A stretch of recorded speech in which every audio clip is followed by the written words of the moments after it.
Hello mga kabatang helmet. Bakit? Anchovies ko.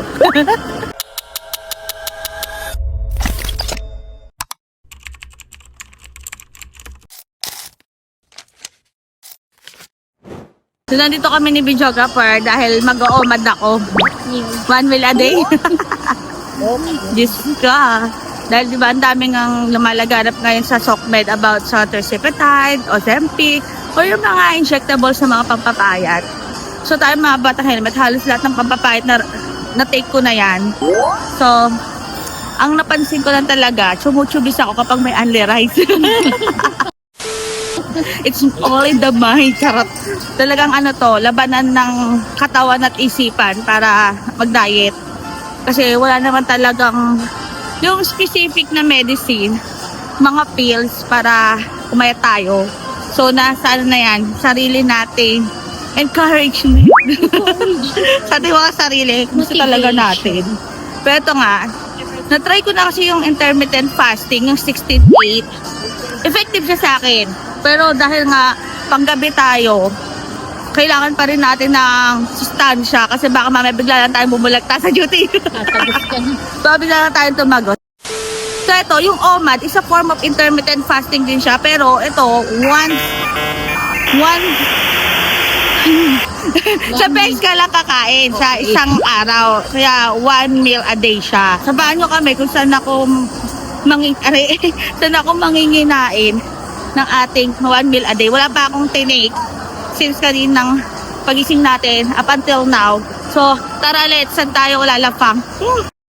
Mga bata helmet, ang daming tao ngayon sa SM. Siyempre kasi Sunday. So, magki-Kenny ba tayo? Sa Kenny, ayan, may mga nutritional packs. Meron nga palang pag ganito mga kabatang helmet dito sa SM. Yung anong packaging yan. Pero matagal na yung mga yan.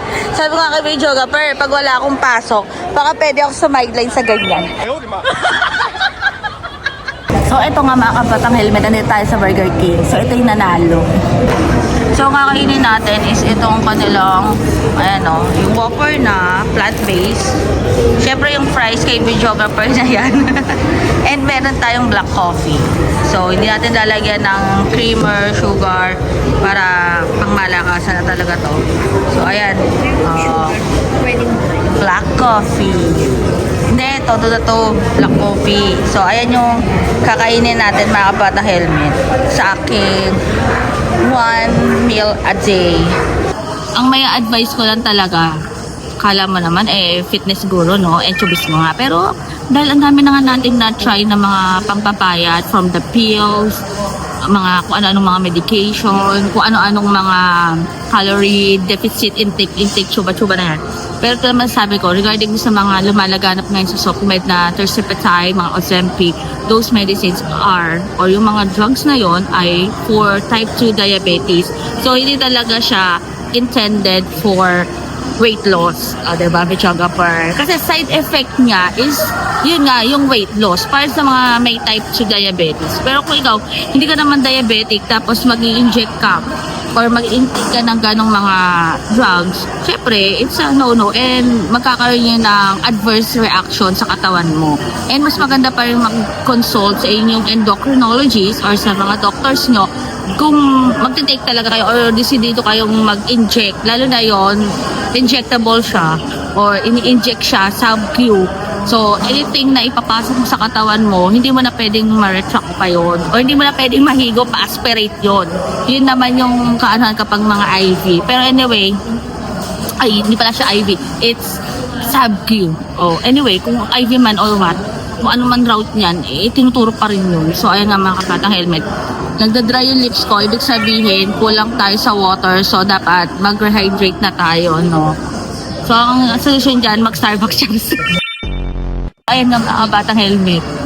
I-update ko kayo sa aking OMAD journey. OMAD talaga. Pero ito lang ma-advise ko talaga mga batang helmet. Mas maganda talaga na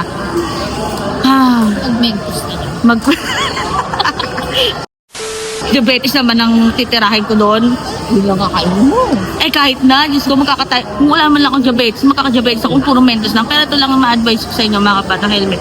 Mas maganda pa rin na magpa-consult sa mga doctors nyo sa endocrinologist, IM, and alam nyo, hindi naman makukuha ng biglaan talaga yung pagpapayat. It takes time, diba? At ako, payat naman talaga ako dati, na nabalang ako dahil sa mga processed foods and sa mga kinakain ko everyday na, diba, sa McDo.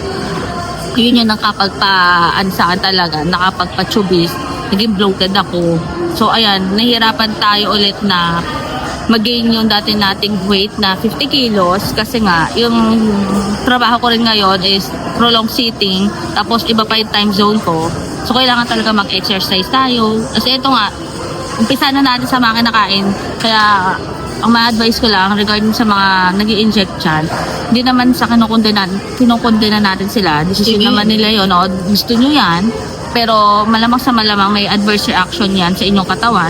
Like pancreatitis, kidney failure, and sudden death. Yung pa yung pinaka-worst. Pero, pero nasa inyo yan. Sa din, magpaalam sila. Sudden nga, di ba? Pero ayun nga mga batang helmet. So, mag-o-oma journey na lang muna tayo. So, ito mga batang helmet, nandito tayo kay Mang Roger. Kay Kenny Rogers. So, ang pinili natin ay itong kanilang alakasan na burger steak. Meron tayong piniling sides na creamy spinach, tapos yung muffin, or yung kababayan. Tawag ni video kapar na kababayan. So, ito yung kakainin natin. Ito na yung magtatapos ng ating OMAD for the day. So, bukas na ulit tayo kakain ng mga solid. Water na lang tayo after nito. So, tara, let's bagets.